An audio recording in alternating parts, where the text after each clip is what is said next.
எந்த கொம்பனும் குறை சொல்ல முடியாத அளவிற்கு ஆட்சி நடத்தி கொண்டிருக்கிறார். அண்மை செய்தி, தருமபுரி தொப்பி வாப்பா பிரியாணி கடை கிரில் மாஸ்டர் கொலை தொடர்பாக புதிய சிசிடிவி காட்சிகள் வெளியாகி இருக்கிறது. அண்மை செய்தியாக பார்த்து வருகிறோம். தங்கையை காதலித்ததால் கிரில் மாஸ்டர் முகமது ஆசிக்கை குத்தி கொலை செய்த கும்பல் குறித்த சிசிடிவி காட்சிகள் வெளியாகி இருக்கிறது.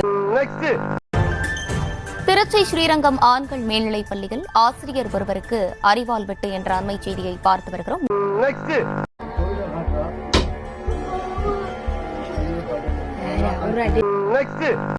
என் பிள்ளைய வெட்டி போட்டாங்க சார்.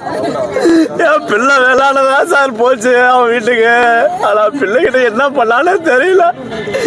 பிள்ளை விளையாடு போயிட்டு ஏதோ பிள்ளைகிட்ட ஏதோ பண்ணிட்டானா தெரியல. எங்க அப்பா கிட்ட சொல்றேன்னு சொல்லிட்டு அருவா எடுத்து வெட்டி போட்டான் சார். கழுத்துலயே வெட்டி போட்டா.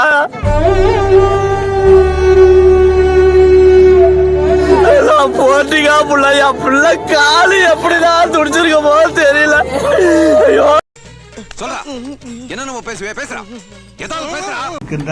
எனவே மக்கள் தொகை பல மடங்கு உயர்ந்திருக்கின்றது. ஆனால் அதே நேரத்தில் இது போன்ற சம்பவங்களுடைய எண்ணிக்கையும் ஒரு சில கூடத்திலையும் குறைய செய்யும். ஆனால் அதற்கு அரசாங்கம் எந்த வகையிலும் பொறுப்பாக முடியாது.